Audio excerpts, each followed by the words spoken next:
La grammaire française est vraiment facile à apprendre. Oui, je suis tout à fait d'accord et dans cette vidéo, je vais t'expliquer tous les sujets de la grammaire de base qui est comme les fondations d'une maison. On va apprendre les pronoms personnels, le pronom on, les verbes être et avoir, les articles définis, les articles indéfinis, les verbes du premier groupe, les verbes du deuxième groupe, la forme interrogative d'une phrase, la forme négative d'une phrase, les pronoms toniques et enfin les adjectifs possessifs. À la fin de cette vidéo, tu connaîtras toute la grammaire du niveau A1. Alors, reste avec moi. Je m'appelle Parissa. J'adore la grammaire française et je vais t'expliquer étape par étape tout ce que tu dois savoir sur la grammaire A1 de manière très simple. Écoutez attentivement et répétez à haute voix. Je, tu, il, elle, nous, vous, il, elle. On ne prononce pas le S pluriel. Et maintenant, je révise un peu plus vite.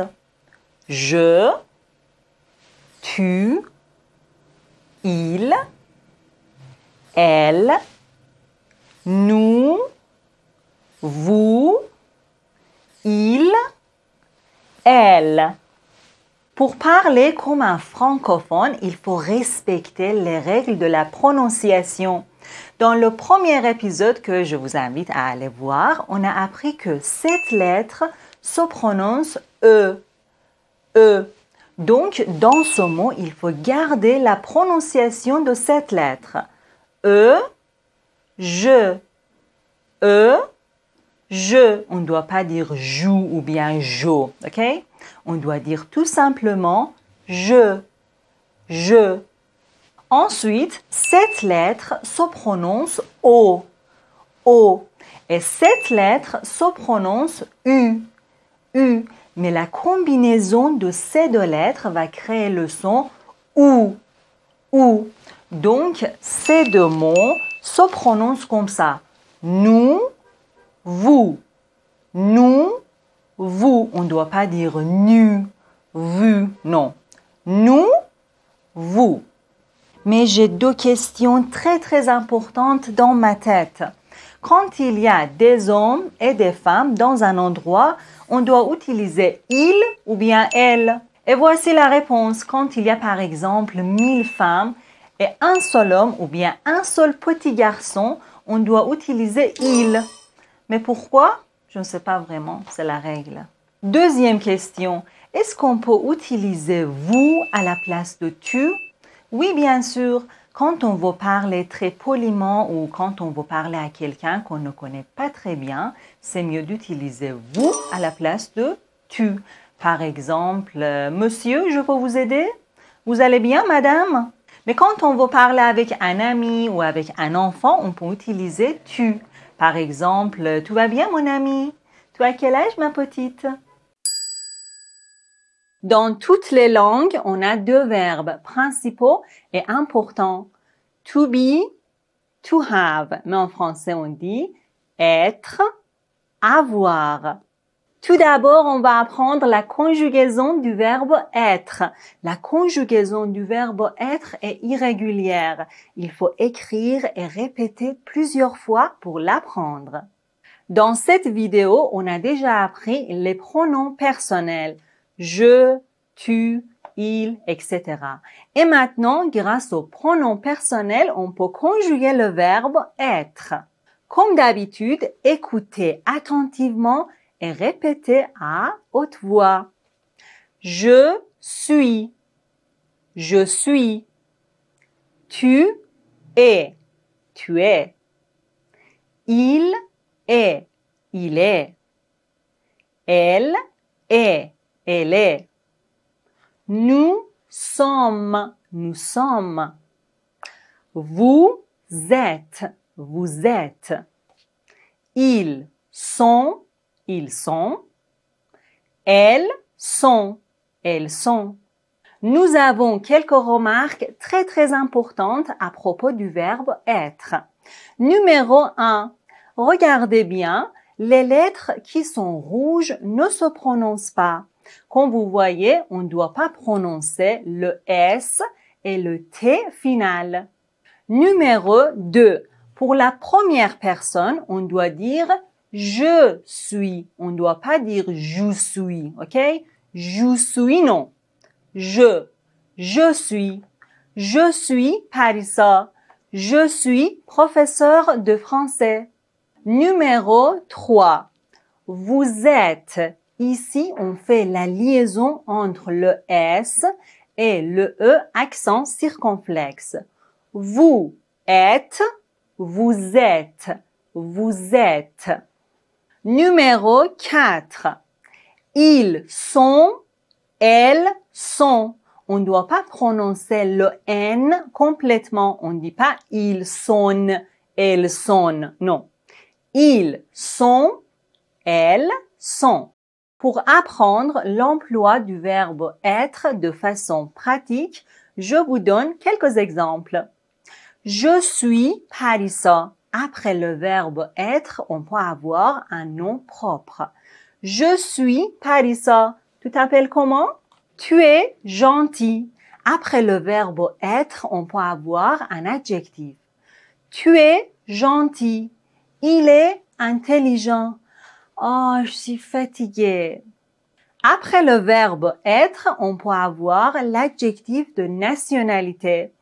Je suis iranienne. Il est français. Nous sommes belges. Et enfin, après ce verbe, on peut avoir la profession. Je suis professeur. Il est médecin. Vous êtes traducteur. Juste ici, on a appris la conjugaison et l'emploi du verbe être. Et maintenant, on va voir le deuxième verbe, le verbe avoir. Il faut vraiment pratiquer pour ne pas confondre la conjugaison du verbe être et avoir. J'ai, tu as, il a, elle a, nous avons, vous avez, ils ont, elles ont. Mais ne vous inquiétez pas, vous apprenez la conjugaison de ce verbe, mais il faut vraiment pratiquer et écrire plusieurs fois pour l'apprendre. Et maintenant, je révise un peu plus vite. J'ai, tu as, il a, elle a, nous avons, vous avez, ils ont, elles ont. Comme d'habitude, je vous explique quelques remarques. Numéro 1. J'ai, I have. Ici, on a supprimé le E parce qu'il y a deux voyelles. Je ai, c'est un peu difficile à prononcer. Alors, on a supprimé le E en mettant une apostrophe. J'ai, c'est plus facile à prononcer, non? Tu as, il a, elle a. Mais essayez de les prononcer doucement. Tu as, il a, elle a. Nous avons, vous avez, ils ont, elles ont. Ici, on doit faire la liaison entre le S et la première lettre du verbe qui est une voyelle. Nous avons, vous avez, ils ont, elles ont. Finalement, ne prononcez pas le N complètement. Nous avons, ils ont, elles ont. On ne doit pas dire nous avons, ils ont, elles ont. Non. Nous avons, ils ont, elles ont. Et maintenant, l'emploi du verbe avoir. Premièrement, pour exprimer la possession. J'ai un livre. J'ai un livre. Tu as une maison. Nous avons une voiture.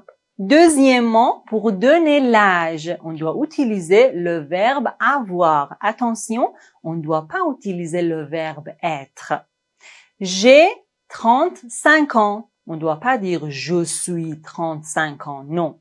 J'ai 35 ans. Tu as 23 ans. Pour exprimer les sensations, on utilise le verbe avoir. J'ai chaud.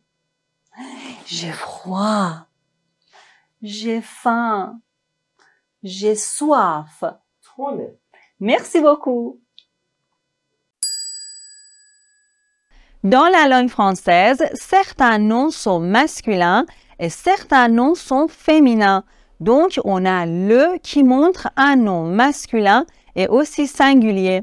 Par exemple, le téléphone, le stylo ou bien le chapeau. Ensuite, on a la qui présente un nom féminin mais aussi singulier. Par exemple, la maison, la cravate, la banane. Et maintenant, on arrive à L apostrophe. Si un nom singulier est commencé par une voyelle, le et la deviennent L apostrophe. Par exemple, le ami, c'est difficile à prononcer, on doit dire l'ami. La idée, difficile à prononcer, on doit dire l'idée. L'ami, l'idée. Donc, si un nom singulier est commencé par une voyelle, mettez tout simplement L apostrophe. C'est un nom féminin ou masculin, ça n'a pas d'importance. Mettez tout simplement L apostrophe. Et voici le quatrième et le dernier article défini. Les, L-E-S, les. Ne prononcez pas le S, on ne dit pas les, non, les. On utilise pour tous les mots pluriels. Féminin, masculin, commencé par une voyelle, ça n'a pas d'importance. Avant les noms pluriels, mettez les. Les téléphones, les stylos, les chapeaux, les maisons, les cravates, les bananes. Mais attention, quand un nom pluriel est commencé par une voyelle, on doit faire la liaison. Les idées, les amis, ici, le S se prononce Z. Les idées, les amis. Et maintenant, je révise. Il y a 4 articles définis. Le plus nom masculin singulier. La plus nom féminin singulier. L apostrophe plus nom féminin masculin singulier commencé par une voyelle. Et enfin, on a les plus nom pluriel. Pour parler correctement, il faut connaître l'emploi des articles définis. Numéro 1, quand on veut parler d'une chose en général. Par exemple, l'argent ne fait pas le bonheur. L'argent en général, le bonheur en général. Les restaurants coûtent cher en France, c'est-à-dire en général, les restaurants coûtent cher en France. Numéro 2. Pour parler d'une chose connue ou bien unique. Par exemple, le soleil brille. Soleil est un nom qui est connu et unique. On doit utiliser l'article défini. Le soleil, c'est un nom masculin. Le soleil. La tour Eiffel a été construite en 1889. Tour Eiffel est une chose connue et unique, donc on doit utiliser l'article défini. La tour Eiffel. Tour est un nom féminin. La tour. Numéro 3. Après ces 4 verbes, on doit utiliser l'article défini. Aimer, adorer, préférer, détester. Par exemple, j'aime la nature. J'adore les enfants. Je préfère le village. Ah, je déteste les mathématiques. C'est vraiment difficile à apprendre.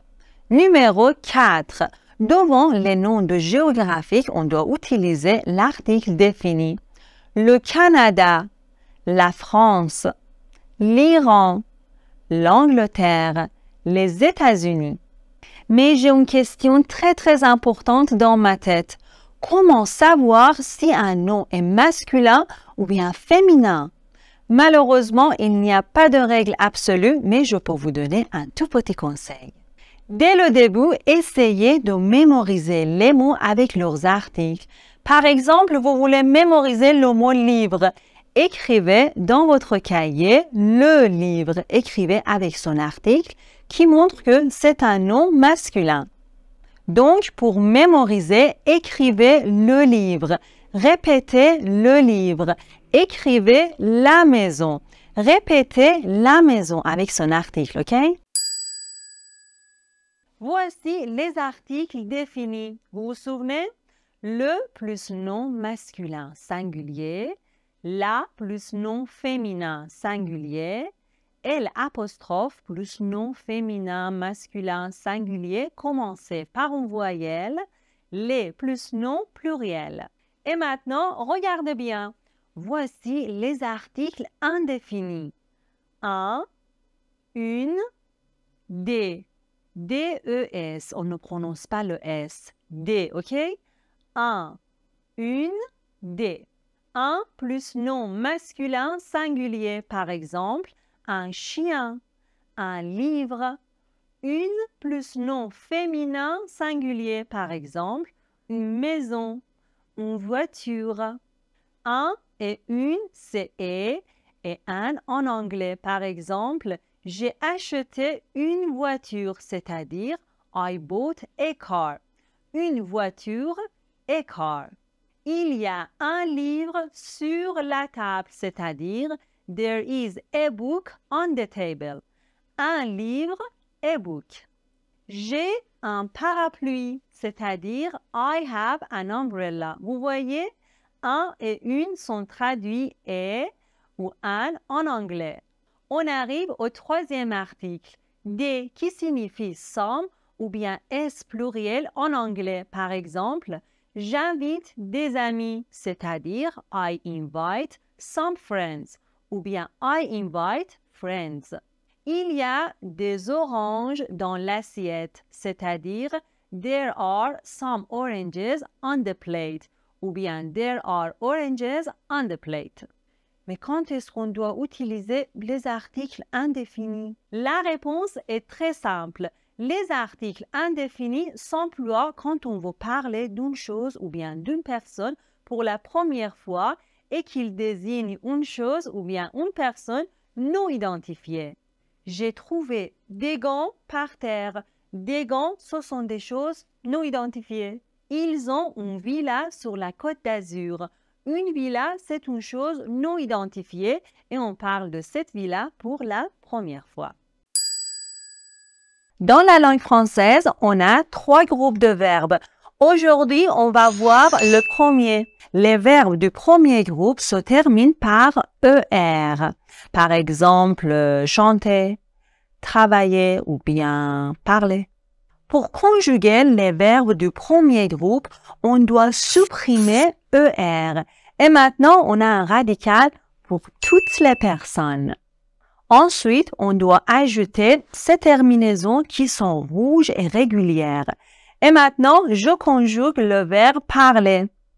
Je parle, tu parles, il parle, nous parlons, vous parlez, il parle. Mais faites attention, on ne doit pas prononcer les terminaisons sauf pour nous et vous. Nous parlons, vous parlez. La conjugaison des verbes du premier groupe est régulière, mais il y a quelques exceptions. Numéro 1, le verbe aller, c'est un verbe qui se termine par ER, mais la conjugaison de ce verbe est totalement irrégulière. On va travailler sur ce verbe dans les prochaines vidéos. Numéro 2, les verbes qui se terminent par GER, comme par exemple nager, voyager. On les conjugue régulièrement, mais pour nous, on doit ajouter un E après le G. Nous nageons. Nous voyageons. Et voici la conjugaison du verbe voyager. Je voyage. Tu voyages. Il voyage. Nous voyageons. Vous voyez, ici, on a ajouté un E après le G. Nous voyageons. Vous voyagez. Il voyage. Numéro 3. Les verbes qui se terminent par CER, comme par exemple commencer. On les conjugue régulièrement, mais pour nous, on doit écrire CCD. Nous commençons. Et voici la conjugaison du verbe commencer. Je commence. Tu commences. Il commence. Nous commençons. CCD. Vous commencez. Il commence. Numéro 4. Les verbes appeler et jeter. Quand on les conjugue, on doit changer un petit peu le radical, mais les terminaisons sont les mêmes. Regardez bien, voici la conjugaison du verbe appeler. J'appelle, il y a 2 L. Tu appelles, 2 L. Il appelle, 2 L. Nous appelons, un seul L. Vous appelez, un seul L. Ils appellent, 2 L. Mais faites attention, quand la première lettre du verbe est une voyelle, je devient J apostrophe. Je appelle, j'appelle. Je aime, j'aime. J'aime ma famille, j'aime la musique. Et voici la conjugaison du verbe jeter. Je jette. Vous voyez, il y a 2 T. Tu jettes, 2 T. Il jette, 2 T. Nous jetons, un seul T.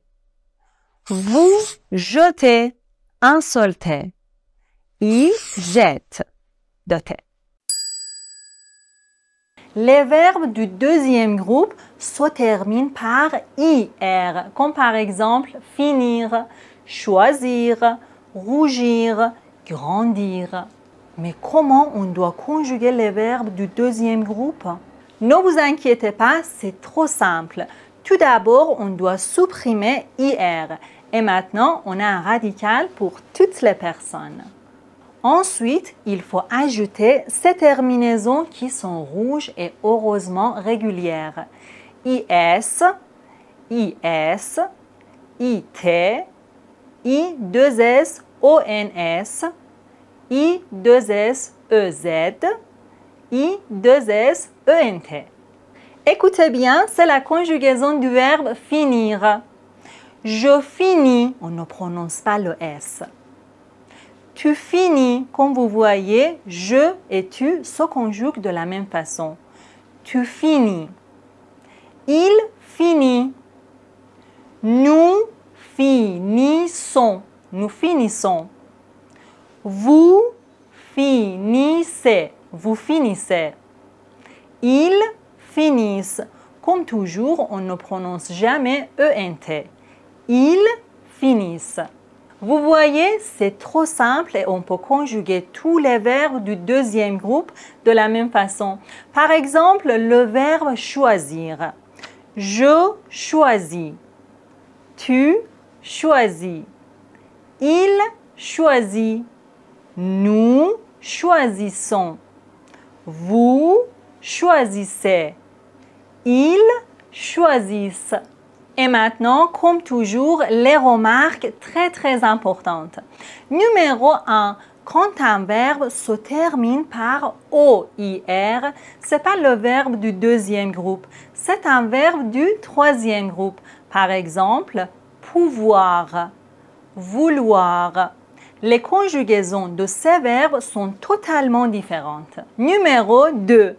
Certains verbes qui se terminent par IR ne sont pas les verbes du deuxième groupe, comme par exemple courir, c'est un verbe du troisième groupe. Donc, les verbes qui se terminent par IR sont les verbes du deuxième groupe, mais pas tous les verbes. Il y a des exceptions, ok? Et maintenant, la troisième et la dernière remarque. Regardez bien, ce sont les verbes du deuxième groupe. Grandir, grossir, rougir, brunir, noircir, mincir. Souvent, les verbes du deuxième groupe sont formés à partir d'un adjectif. Par exemple, grandir, grand, grossir, gros, rougir, rouge, brunir, brun, noircir, noir, mincir, mince. En général, dans la langue française, il existe 3 modèles de questions oui, non. Numéro 1, intonation. La voix monte. Par exemple, vous savez conduire. Ok, et maintenant, écoutez bien. Vous savez conduire? La voix monte. Et la réponse, oui, non. Au début de cette vidéo, mon collègue m'a dit, Parissa, tu es prête? La voix monte. Tu es prête? Parissa, tu es prête? Oui, oui, je suis prête. Tu viens chez moi? Vous parlez français? Vous voyez, avec l'intonation, on peut poser une question oui, non, tout simplement. Et maintenant, le deuxième modèle. Est-ce que, au début de la phrase, vous aimez la guitare? Ok. Est-ce que vous aimez la guitare? C'est une question oui, non. Tu habites à Paris? Ok. Est-ce que tu habites à Paris? Et la réponse, oui, non. Mais attention, quand le sujet commence par une voyelle, que devient Q, U, apostrophe. Par exemple, elle a une maison. Est-ce qu'elle a une maison? Ils sont chez vous. Est-ce qu'ils sont chez vous? Et voici le troisième et le dernier modèle. Inversion du sujet. Par exemple, vous avez un sac. Et maintenant, avez-vous un sac? On fait l'inversion du sujet. Et la réponse, oui, non. Tu viens. Viens-tu?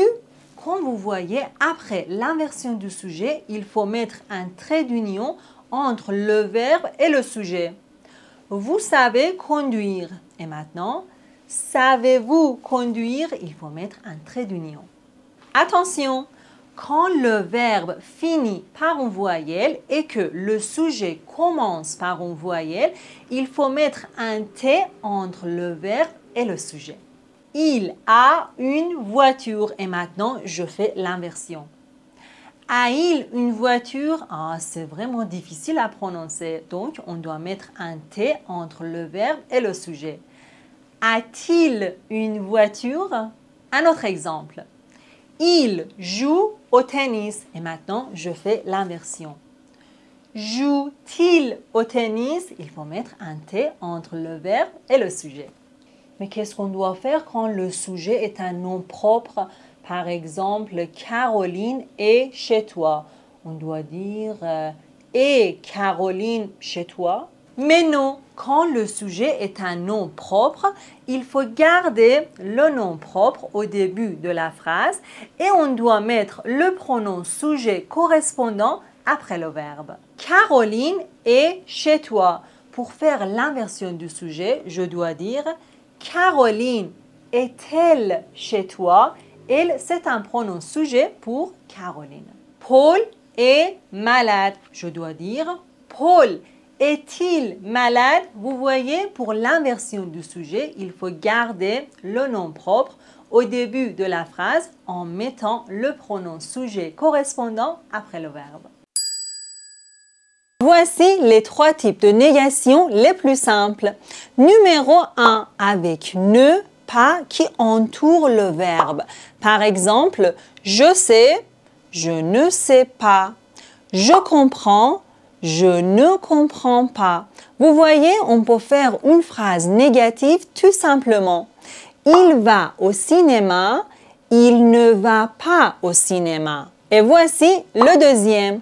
Pour indiquer une action qui s'arrête, on peut utiliser ne plus à la place de ne pas. Ne plus indique une action qui s'arrête. Par exemple, je joue aux échecs. Je ne joue plus aux échecs, c'est-à-dire avant, je jouais aux échecs, mais actuellement, je ne joue plus aux échecs. Mais attention, dans la négation, on ne prononce pas le S dans ce mot. Je ne joue plus aux échecs. Et maintenant, le troisième. Ne jamais, c'est la négation de toujours. Par exemple, je travaille toujours la nuit. Je ne travaille jamais la nuit, ok? Comme d'habitude, je vous explique quelques remarques très importantes. Numéro 1. À l'oral, on peut supprimer le ne dans la négation. Je ne sais pas, je sais pas. Je ne comprends pas, je comprends pas. Numéro 2. Devant une voyelle ou le H, ne devient N apostrophe. J'aime la musique, le verbe aimer. Je n'aime pas la musique, N apostrophe. J'habite à Paris, le verbe habiter. Je n'habite pas à Paris, N apostrophe. Numéro 3. Quand il y a deux verbes dans une phrase, ne, pas, ne, plus, ne, jamais entoure le premier verbe. Par exemple, je dois rester à la maison. Dans cette phrase, on a deux verbes. On doit dire je ne dois pas rester à la maison. Ne pas entoure le premier verbe. Regardez bien, ce sont les pronoms toniques. Moi, toi, lui, elle, nous, vous, eux, elle. Alors attention, on ne dit pas o, on doit dire e, e. Mais quelle est la différence entre je et moi? Les pronoms toniques, ça sert à quoi? En général, les pronoms toniques s'emploient dans 9 situations et à mon avis, la dernière est la plus importante. Numéro 1, pour insister, par exemple, j'adore le français. Et maintenant, moi, j'adore le français. Vous voyez, pour insister, on peut employer les pronoms toniques. Toi, tu es très gentil. Lui, il travaille dans une entreprise. Mais attention, pour insister, on peut employer les pronoms toniques au début de la phrase, mais aussi à la fin de la phrase. Par exemple, moi, j'adore le français. Mais je peux dire, j'adore le français, moi. Toi, tu es très gentil. Mais on peut dire, tu es très gentil, toi. Numéro 2. Quand on veut répondre à une question avec un seul mot. Par exemple, mes étudiants, qui vient au tableau? Moi. Alors, on ne peut pas dire je, non. Moi, après je, on a un verbe. Mais pour répondre avec un seul mot, on doit utiliser les pronoms toniques. Qui a les meilleurs points? Lui. C'est le tour de qui? Toi. Vous voyez, avec les pronoms toniques, on peut répondre à une question avec un seul mot. Numéro 3. Avec, aussi, pas, ne plus. Par exemple, j'ai très chaud. Moi aussi. J'aime la musique. Pas moi. Je n'aime pas les mathématiques. Moi non plus. Numéro 4. Après les prépositions comme par exemple à, de, pour, avec, sans, après, sauf. Je pense à toi. Elle n'a pas besoin de lui.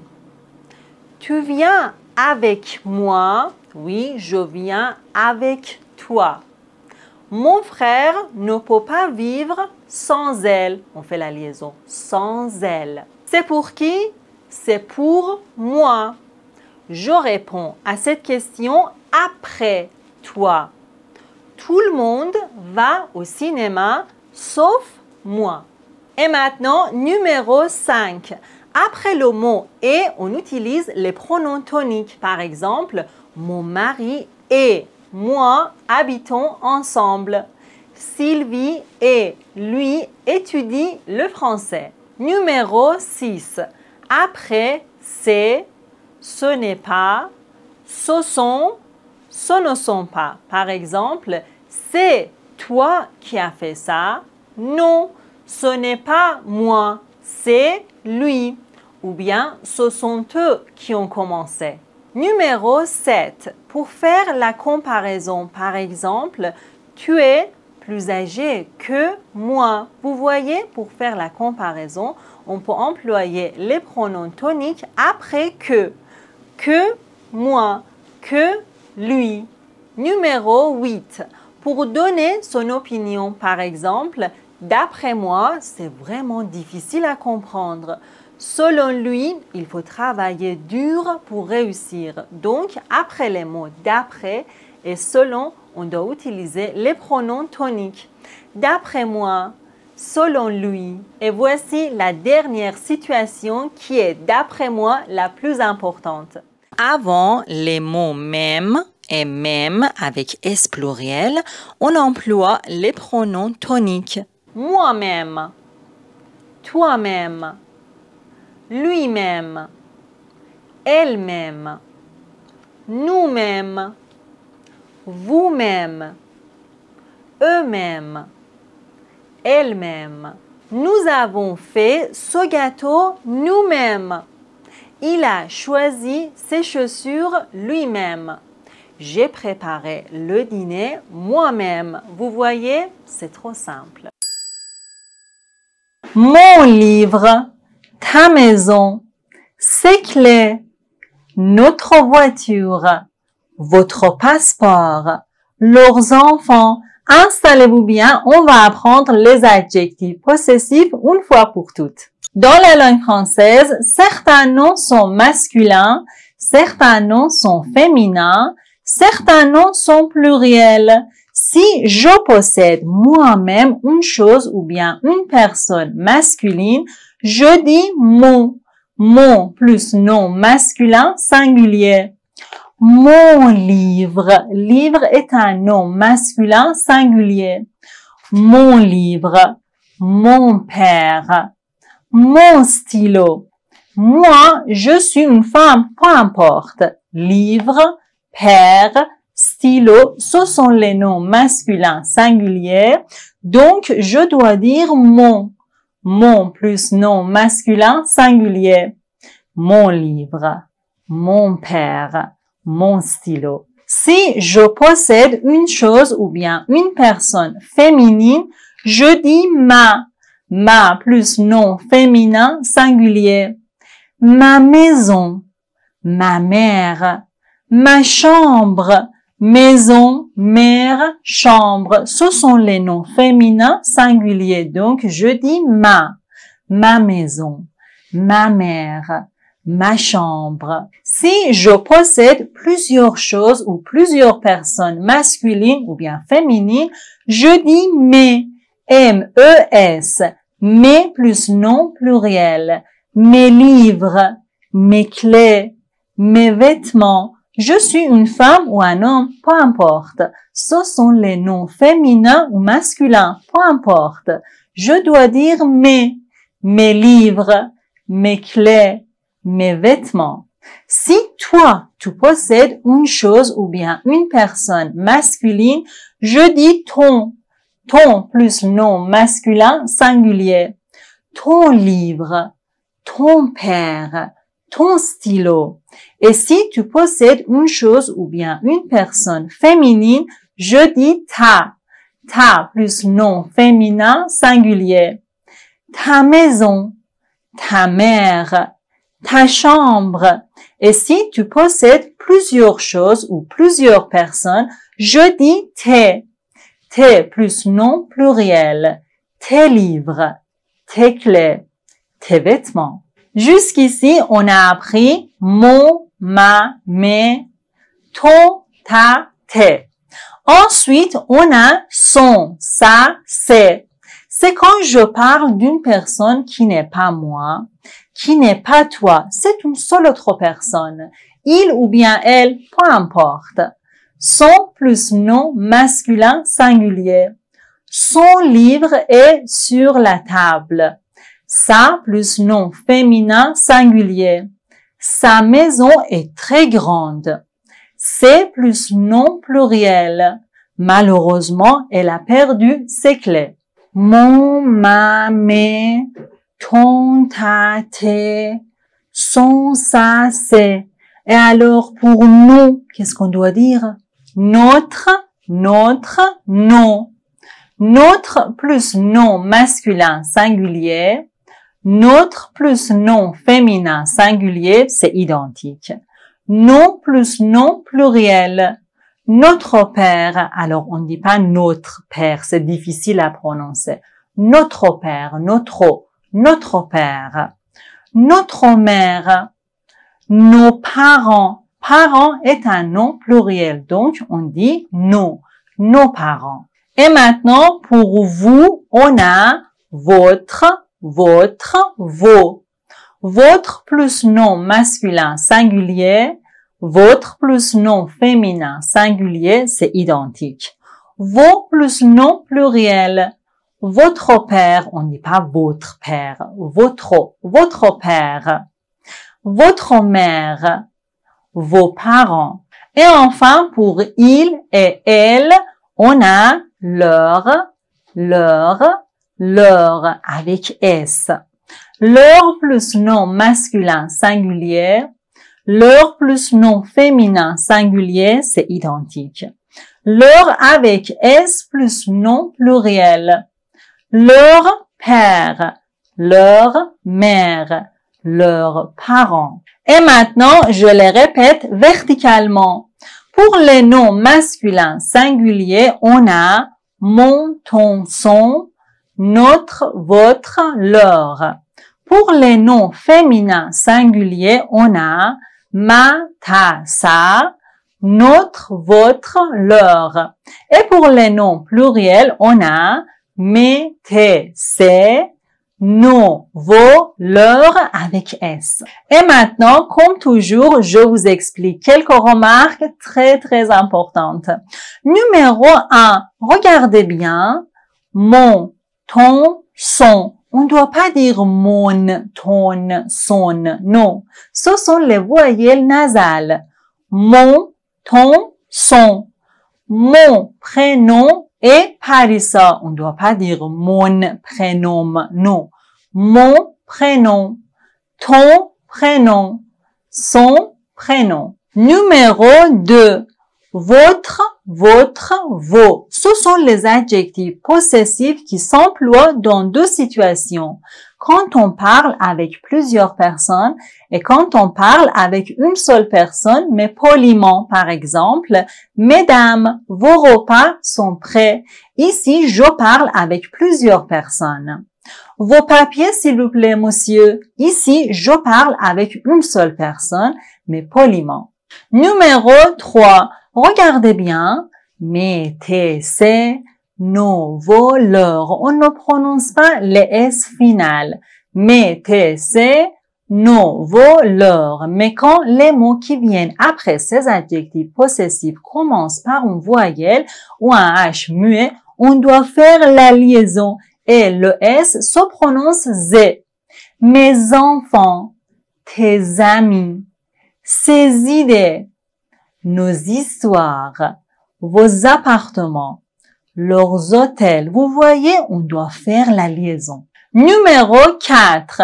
Ma, ta, sa plus nom féminin singulier. Ma maison, ta voiture, sa mère. OK. Et maintenant, regardez bien.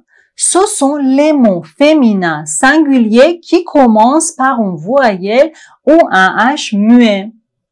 Mamie, ta adresse, sa histoire, c'est vraiment difficile à prononcer. Donc, ici, on emploie mon, ton, son. Mon ami, ton adresse, Son histoire, c'est plus facile à prononcer. Le pronom on. Ce pronom a 4 rôles différents.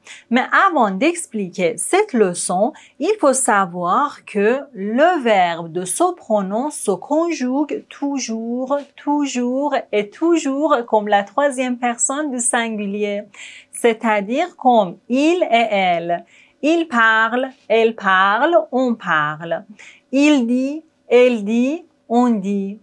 Il comprend, elle comprend, on comprend. Et maintenant, 4 rôles du pronom on. Numéro 1. On égale nous. À la place de dire nous allons au cinéma, on peut dire on va au cinéma. C'est la même chose. Nous travaillons, on travaille. Nous apprenons le français, on apprend le français. Dans ces phrases, le pronom on signifie nous. Faites attention au verbe après ce pronom. On va, on travaille, on apprend. C'est comme il et elle, ok? Mais pourquoi les Français utilisent on à la place de nous? Nous habitons à Paris, on habite à Paris. Nous nous lavons les mains, on se lave les mains. Nous comprenons cette leçon, on comprend cette leçon. Vous voyez, c'est plus court et plus facile à utiliser. C'est pourquoi les Français ont tendance à utiliser le pronom on à la place du pronom nous. On arrive au deuxième rôle. On égale les gens en général. Par exemple, en France, on parle français, c'est-à-dire les gens parlent français. Au Japon, on travaille dur, c'est-à-dire les gens travaillent dur. Numéro 3. On égale quelqu'un non identifié. Par exemple, écoutez, on frappe à la porte, c'est-à-dire quelqu'un frappe à la porte. C'est qui? Je ne sais pas. Quelqu'un non identifié. Et maintenant, on sonne à la porte, c'est-à-dire quelqu'un sonne à la porte. Un autre exemple, on m'appelle sur mon téléphone portable, c'est-à-dire quelqu'un m'appelle sur mon téléphone portable. C'est qui? Je ne sais pas. Quelqu'un non identifié. On arrive au 4e et dernier rôle. On utilise le pronom on pour parler aux enfants. C'est une manière amicale pour simplifier la communication avec les enfants. Par exemple, on va se coucher maintenant. On range les jouets après avoir joué. On va être sage avec maman. Vous voyez, c'est une manière amicale de donner des ordres aux enfants. Et maintenant, comme toujours, quelques remarques très importantes. Il y en a 4. Numéro 1. Quand le pronom on signifie quelqu'un, ça peut être une personne, 2 personnes ou plusieurs personnes. Par exemple, on a marché sur la lune. Ça peut être une personne ou plusieurs personnes. En Italie, on va construire un nouveau pont sur le fleuve. Ça peut être une personne ou plusieurs personnes. Numéro 2. Avec le pronom on, nous avons quelques expressions très utilisées en français, comme ces 3 expressions. Quand on veut, on peut, c'est-à-dire si on essaie vraiment, on peut réussir. On y va, c'est-à-dire nous partons. Cela indique que vous êtes prêt à partir pour un endroit ou commencer une activité. Et maintenant, la dernière. On dirait qui signifie ça a l'air, cela semble, cela donne l'impression. En anglais, on dit it looks like. Par exemple, on dirait qu'il va pleuvoir, c'est-à-dire il semble qu'il va pleuvoir. On dirait qu'elle est fatiguée, c'est-à-dire elle a l'air fatiguée. On dirait que tout est prêt, c'est-à-dire il semble que tout est prêt. On dirait que vous avez beaucoup de travail, c'est-à-dire vous avez l'air d'avoir beaucoup de travail. Mais attention, après on dirait, on peut avoir un prénom, par exemple. Ah, on dirait Benoît, c'est-à-dire la personne ressemble à Benoît. Cela peut se rapporter à son apparence physique ou même son comportement, ok? Numéro 3. Regardez ces phrases. Moi, je m'appelle Parisa. Toi, tu es étudiant. Lui, il habite à Paris. Elle travaille dans une entreprise. Nous allons en vacances. Vous devez finir le travail. Eux, ils ne sont pas encore arrivés. Elles ont beaucoup d'amis. Moi, toi, lui, elle, nous, vous, eux, elles. Ce sont des pronoms toniques. Mais quel est le pronom tonique pour le pronom on? Voici la réponse. Quand le pronom on signifie nous, on emploie le pronom tonique nous. Toi, tu vas aller au cinéma et nous, on va aller au restaurant. On arrive à la dernière et à la plus importante remarque. Quand le pronom on signifie nous, on doit accorder l'adjectif et le participe passé avec le sujet. Par exemple, on est content, on est contente. Ma sœur et moi, on est allés au parc. Mon frère et moi, on est allés au restaurant. Vous voyez, quand on signifie nous, on accorde l'adjectif et le participe passé. Mais quand on signifie les gens ou quelqu'un, le participe passé et l'adjectif ne s'accordent pas avec le sujet.